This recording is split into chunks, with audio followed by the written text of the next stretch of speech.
I'm the owner of Sausalito Books by the Bay, and I do appreciate you all being here. We're honored to be celebrating the launch of Alana's debut novel. This is the first book she's ever written, so that's really amazing. So we're delighted to be hosting her this evening.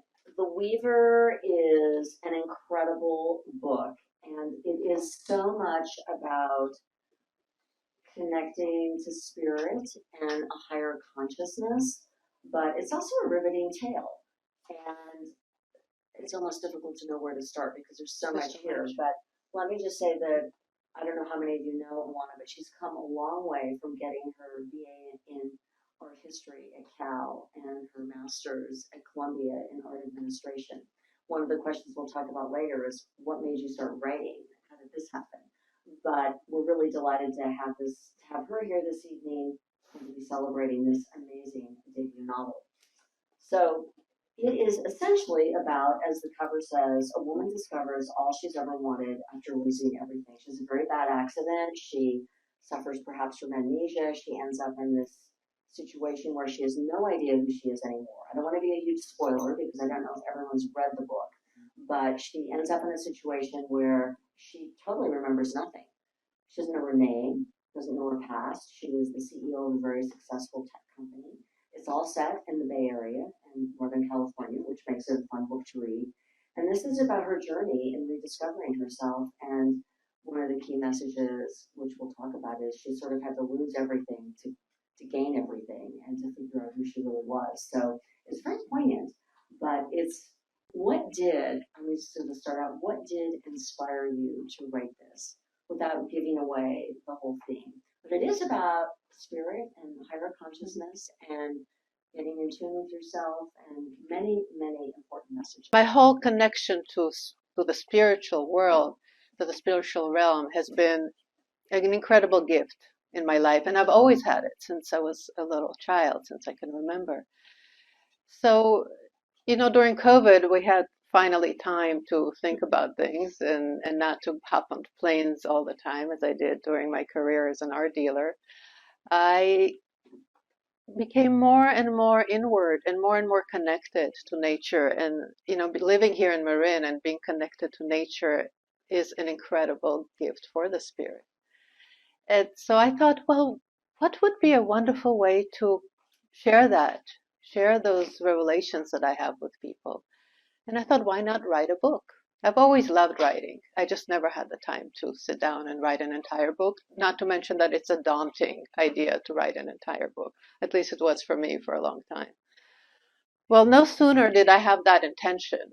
I went to sleep that night, woke up in the middle of the night with an entire story right there. It was like a crystallized image in front of me. I knew it all in all its detail. I knew the spiritual messages, the lessons, the characters spoke to me. And it was just enthralling. And I knew that I was given a gift and that I needed to honor that gift.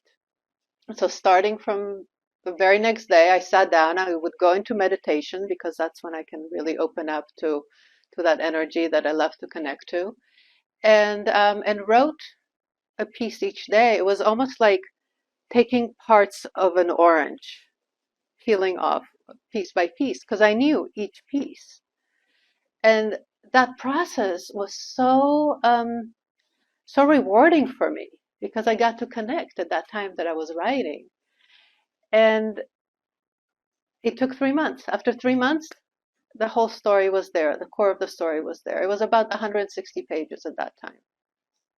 And then I wanted to make it an enthralling story, an exciting story. I wanted to make it into a novel that people would really connect to. And I spent the next 9 months embellishing it. So it was very much like I weaved a tapestry during 3 months and then spent 9 months embroidering it. I deepened the characters, I extended the plot, I added a lot of descriptions about nature, which I love to write about.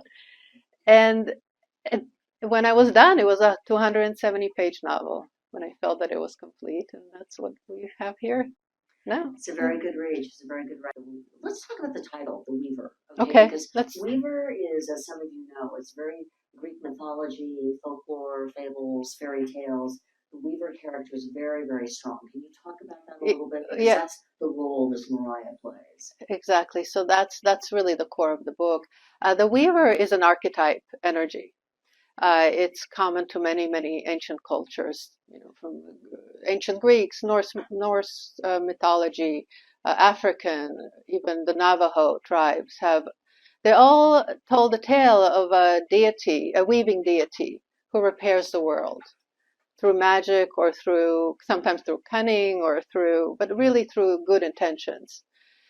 And as many of you know, some of you might be familiar with Joseph Campbell's work about mythology and how important mythology and archetype has been for the development of us as human beings. And it occurred to me, I was aware of the Weaver, and I love the Weaver. I love that energy.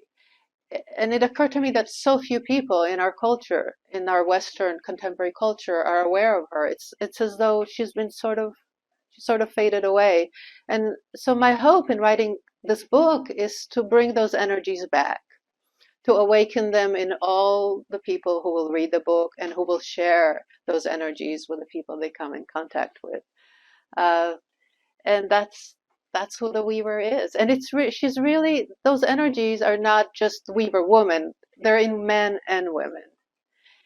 And as the story shows, the story of this incredible adventure of the protagonist Joyce, when she is able to uncover the Weaver woman in her, it is the path to her greatest joy, as I believe it is for all of us.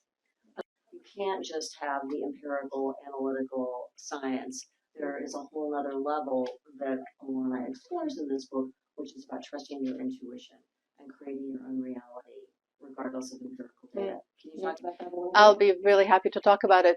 That is actually one of the main themes of the book, kind of the global umbrella theme. There are many themes, but this is kind of the big one, is the merging of science and intuition, or science and spirituality, rather, as I would call it.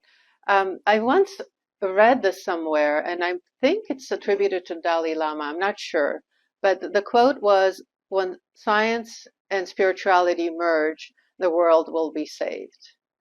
And that really stuck to me. That's something that it's like, if you want anything, you want the world to be saved, right? Um, and so, yeah, so the protagonist, Joyce, she is a scientist. She's a hardcore scientist when the story begins. And then she undergoes this rebirth, this incredible transformation, and becomes a deeply spiritual person. But mostly she is spiritual because she's connected to who she truly is. She's connected to her true core values and her being as a pure being. And so when she goes back to her life as that person and has no memory of who she was before, and she finds herself having to return to the scientific community, she has a really hard time grappling in integrating who she knows to be herself now into those strict confines of the scientific world. And she negotiates that within herself. It's a challenge. About 2/3 of the book is really about that. So that's a big story there of how she manages that.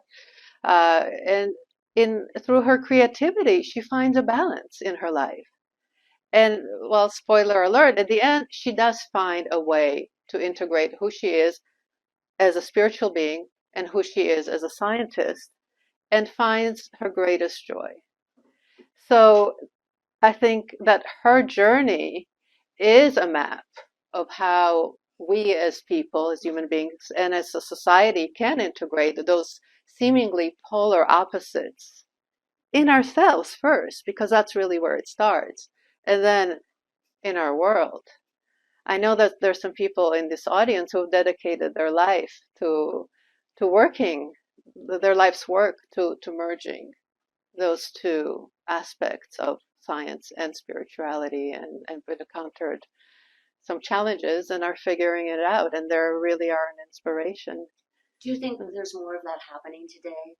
Well, in the real world. to this point, and I think this is the best place in the world to talk about this, right here where we sit, because we have San Francisco across the bridge, which is the hub of incredible creative technology and scientific thinking. And here we are in Marin, where the most popular word is spirituality.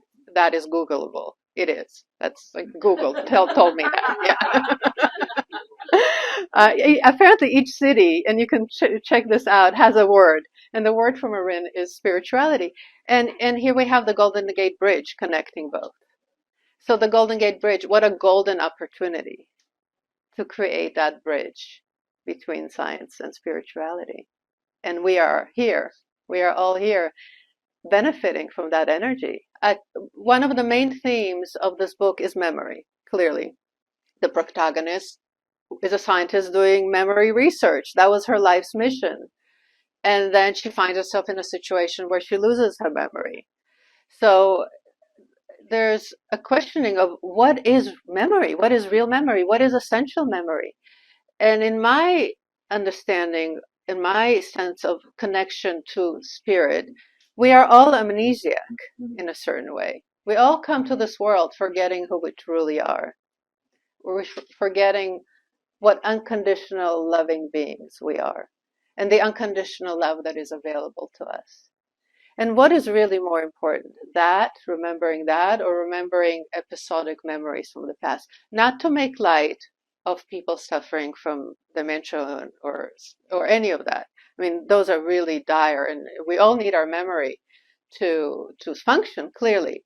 But what happens to Joyce when she wakes up and she's in this cabin with this wise and spiritual being who is by her side? She is completely disoriented. She doesn't even remember her name. She has no idea how to function.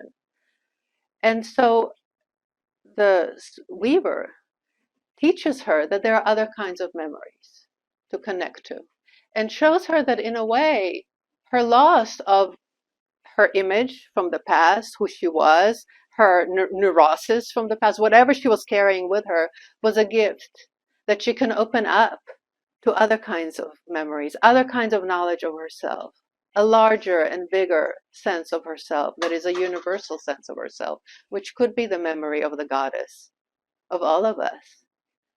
There have been people throughout history who have had access to those kinds of openings. You know, I can mention a few. I think I mentioned them in the book. Steiner, Edward Casey, they talk about akashic memory. So when that connection to spirit happens, I think we all get a sense of a bigger memory of who we truly are. And all those real life memories that we believe are real, that, you know, become really small compared to the largeness of our being.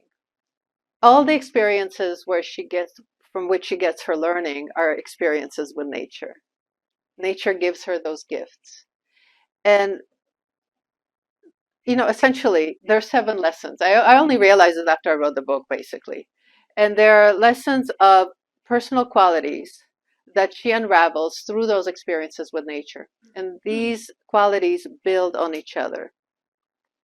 And as she interacts with nature, and sometimes has a threatening situation, sometimes learns something about herself through gardening, these qualities come up in her.